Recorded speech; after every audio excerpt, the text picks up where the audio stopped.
ஒரு நாள் அல்லாவின் தூதர் நரகத்தை பார்த்தார்கள். அவர்கள் கூறினார்கள், நரகவாசிகளில் பெரும்பாலோர் பெண்கள். பெண்கள் அதிர்ச்சியடைந்தனர். ஏன் யா ரசூலல்லாஹ்? அவர்கள் பதிலளித்தார்கள், நீங்கள் அதிகமாக சாபம் கூறுகிறீர்கள் மற்றும் கணவரின் நன்றியை மறக்கிறீர்கள். ஒரு கணவன் பகலும் இரவும் உழைக்கிறான், குடும்பத்திற்காக வியர்க்கிறான்.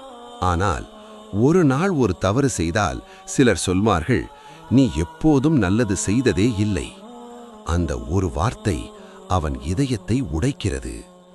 ஆனால் சகோதரிகளே, இது குற்றம் சாட்டுவதற்கான வார்த்தை அல்ல. இது ஒரு எச்சரிக்கை, ஒரு கருணை நினைவூட்டல். குர்ஆன் 66:6. ஓ விசுவாசிகளே, உங்களையும் உங்கள் குடும்பத்தாரையும் நரகத்திலிருந்து காப்பாற்றுங்கள். நபி ஸல்லல்லாஹு அலைஹி வஸல்லம் கூறினார்கள், ஒரு பெண் 5 நேர தொழுகை தொழுது ரமலானில் நோன்பு இருந்து தன் கற்பை காத்து கணவருக்கு கீழ்ப்படிந்தால் அவள் ஸ்வர்க்கத்தின் எந்த வாசலிலும் நுழையலாம்.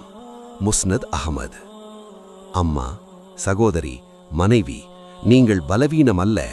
நீங்கள் ஒரு வீட்டின் தூண், ஒரு தலைமுறையின் ஆசிரியர். நரகம் உங்கள் இலக்கு அல்ல, ஸ்வர்க்கமே உங்கள் இலக்கு. இன்று தொடங்குங்கள். நன்றியை வளர்த்துக் கொள்ளுங்கள்.